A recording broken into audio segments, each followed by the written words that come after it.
Uganda continues to grapple with the rise in child labor cases, with the number increasing to a staggering 6.2 million, up from 4 million between 2020 and 2024. This is according to a report presented by the Permanent Secretary from the Ministry of Gender, Labour and Social Development at the Uganda Media Center in Kampala today, ahead of the World Day Against Child Labour 2025. We are fond of keeping time, but this time around they were different. According to reports from the International Labour Organization ILO and UNICEF, child labour continues to rise, with 1 in every 10 children aged 5 and above engaged in some form of child labour. Reports indicate that Africa has a total of 92 million children involved in child labour, with Uganda accounting for 28% of this figure. At the beginning of 2020, 1 in 10 children aged 5 and over were involved in child labour worldwide, equating to an estimated 160 million children, or 63 million girls and 97 million boys. It means there are more boys engaged in child labor.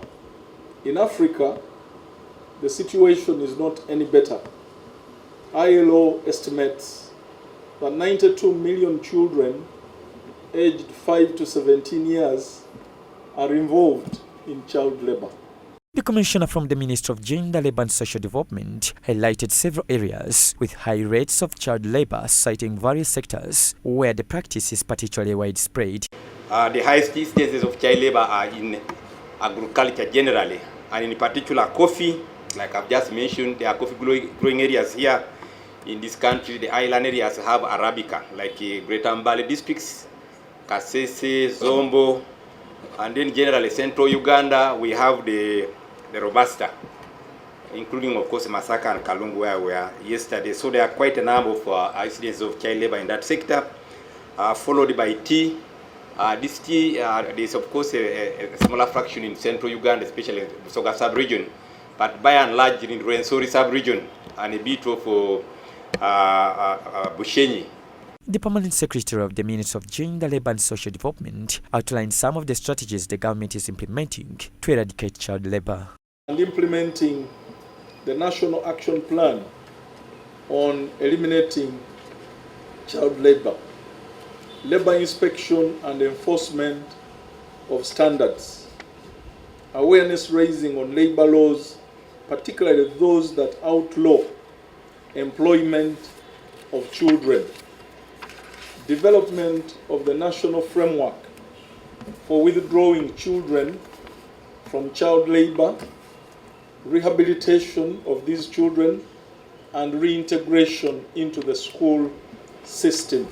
Jacqueline from the International Labour Organization ILO stated that the ILO will continue to advocate for the full ratification of ILO Convention number 138, which sets the minimum age for employment, as well as the effective implementation of ILO Convention number 182, which focuses on eliminating the worst forms of child labour. 2 key conventions have been ratified that concern elimination of child labour.